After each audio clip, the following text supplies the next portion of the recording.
మాజీ మంత్రి BRS working president KTR గారు ఫోన్ ట్యాపింగ్ అంశానికి సంబంధించి ఈ రోజు సిట్ ఎదుట హాజరు కావడం జరిగింది. ఈ నేపథ్యంలో మనతో మాట్లాడడానికి బీఆర్ఎస్ పార్టీ మహిళా నాయకురాలు పవని గౌడ్ గారు ఉన్నారు.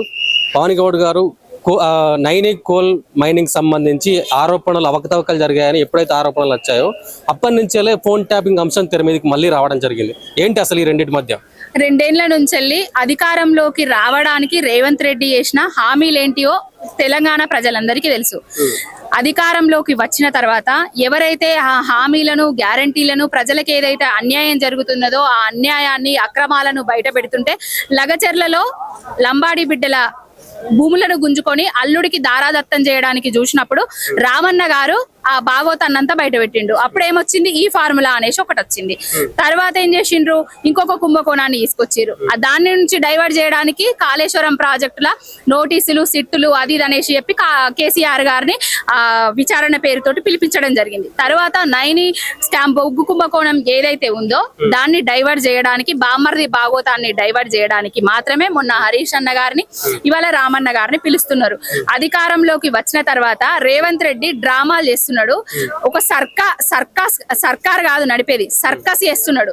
ఆయన అవినీతి ఆరోపణలను కప్పిపుచ్చుకునేందుకు కాంట్రాక్ట్ లావాదేవీల పంచాయతీలను కప్పిపుచ్చుకునేందుకు కాంగ్రెస్ లో పంచాయతీలను కప్పిపుచ్చుకునేందుకు మాత్రమే ఇలాంటి డైవర్షన్ పాలిటిక్స్ చేస్తున్నాడు.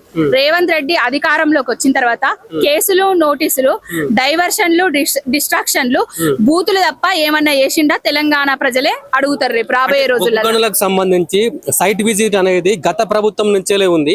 ఇవాళ మా మీద కొత్తగా ఆరోపణలు చేస్తున్నారని కూడా వాళ్ళు వాదిస్తున్నారు కదా.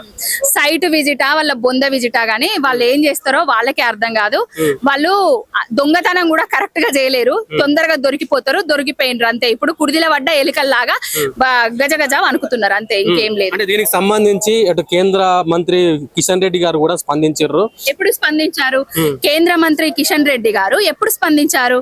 హరీష్ అన్న గారు వీళ్ళు డ్రామాలు చేస్తున్నది అవన్నీ బయట పెట్టడం తర్వాత స్పందించిరా, లేకపోతే వాళ్ళు దానికి ముందు స్పందించిండ్రా? ఇక్కడ 2 జాతీయ పార్టీలు కలిసి తెలంగాణను ఆగం చేసుకోవడానికి కాంట్రాక్టులను లావాదేవీలను పంచుకుంటున్నారు తప్ప ఇంకొకటి ఏం లేదు. అసలు ఒక నీచమైన రాజకీయం తెలంగాణలో నడుస్తున్నది.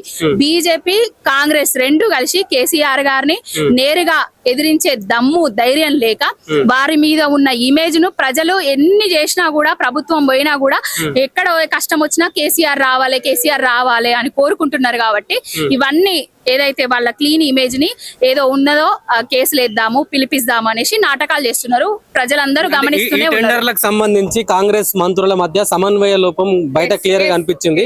దీని గురించి ఏం చెప్తారు? బట్టి గారిని అడగాలి. దాని గురించి మీరు బట్టి గారి దగ్గరికి పోవాలి, పొంగులేటి గారి దగ్గరికి పోవాలి. వాళ్ళ కోమటిరెడ్డి వెంకటరెడ్డి దగ్గరికి పోతే వాళ్ళు కరెక్ట్ గా చెప్తారు. నేనేం అక్కడ లావాదేవీల కాంట్రాక్టులలో నేను లేను కదా.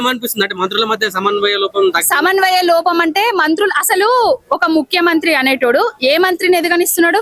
తెలంగాణ ఉద్యమంలో ఉన్న పొన్నం ప్రభాకర్ ఎదుగనిస్తున్నాడా? శ్రీధర్ బాబుని ఎదుగనిస్తున్నాడా? లేకపోతే కోమటిరెడ్డి వెంకటరెడ్డి గారిని బయటికి రానిస్తున్నాడు? ఎవరిని?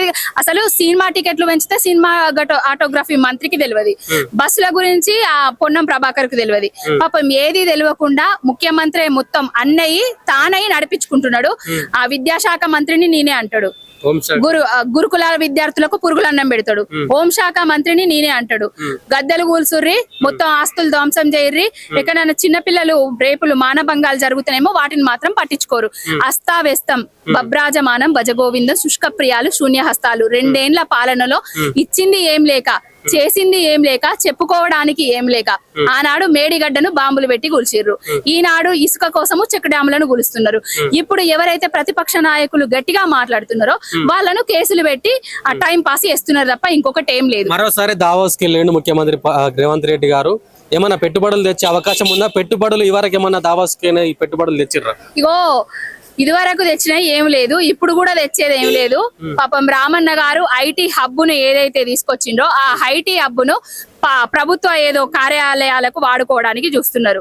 గాడికి ఏం తెలుసు గంధపు పూల వాసన అన్నట్టుగా రేవంత్ రెడ్డికి ఏం తెలుస్తుంది స్టార్టప్ల గురించి గాని కంపెనీల గురించి గాని. రామన్న అంటే దేశాలు తిరిగి ప్రజలకు పిల్లలకు తెలంగాణ పిల్లలకు ఐటీని దగ్గర చేసిండు. ఐటీ మంత్రిగా ఉన్నన్నాళ్ళు ఇక్కడ బెంగళూరుకి ఢిల్లీకి అక్కడిక్కడ పోయేటోళ్ళు పిల్లలు. కానీ తెలంగాణ వచ్చిన తర్వాత ప్రతి జిల్లాకు ఒక ఐటీ హబ్బుని తీసుకొచ్చి మనకు హైదరాబాద్ అడ్డగా చేసింది రామన్న. ఈ ఫార్ములా పెట్టుకున్నా ఇంకో ఫార్ములా పెట్టుకున్నా ఇంకేం చేసినా కూడా ఆయన ఇమేజ్ ని తగ్గించలేరు ఎవరు. అంటే ముఖ్యమంత్రి రేవంత్ రెడ్డి గారు అక్కడ ఆంధ్రప్రదేశ్ ముఖ్యమంత్రి చంద్రబాబు నాయుడు గారిని మరియు లోకేష్ గారిని కలవడం కొంతవరకు చర్చనీయాంశం అవుతుంది. ఏం చెప్తారు దాని గురించి? పచ్చకండు ఆల్రెడీ లోకేష్ బాబు తోటి పసుపు కలరు కండువా కప్పించుకున్నాడు. రేపో మాపో ఢిల్లీలో 30వ తారీఖు జలాల వాట అంతర్జాతీయ జలాలది ఏదైతే ఉన్నదో అంతర్రాష్ట్ర జలాల వాట గురించి 30వ తారీఖు నేను వస్తా అని చెప్తాండు. మనకి ఏదైతే టీఎంసీలు 500 600 టీఎంసీలు ఇస్తే వాటి మీద సంతకాలు పెట్టచ్చి బాబు నీకు నీళ్ళన్నీ కృష్ణా నీళ్లు నీ ఆంధ్రాకే అప్పచెప్తా అని చెప్పి అతి దద్దమ్మ ముఖ్యమంత్రి మన రేవంత్ రెడ్డి. టీడీపీని తెలంగాణకు దగ్గర చేసే ప్రయత్నం ఏమైనా జరుగుతుంది అనుకోవచ్చు. కాంగ్రెస్ నాయకులకు చేత కాదని టీడీపీ నాయకులను దగ్గర చేసుకుంటున్నా, లేకపోతే కాంగ్రెస్ ను కథం చేసి రేపు టీడీపీలో పోతాడా, లేకపోతే టీడీపీ పోయి రేపు బీజేపీలో పోతాడా, ఇవన్నీ కాంగ్రెస్ నాయకులు ఆలోచించుకోవాలి.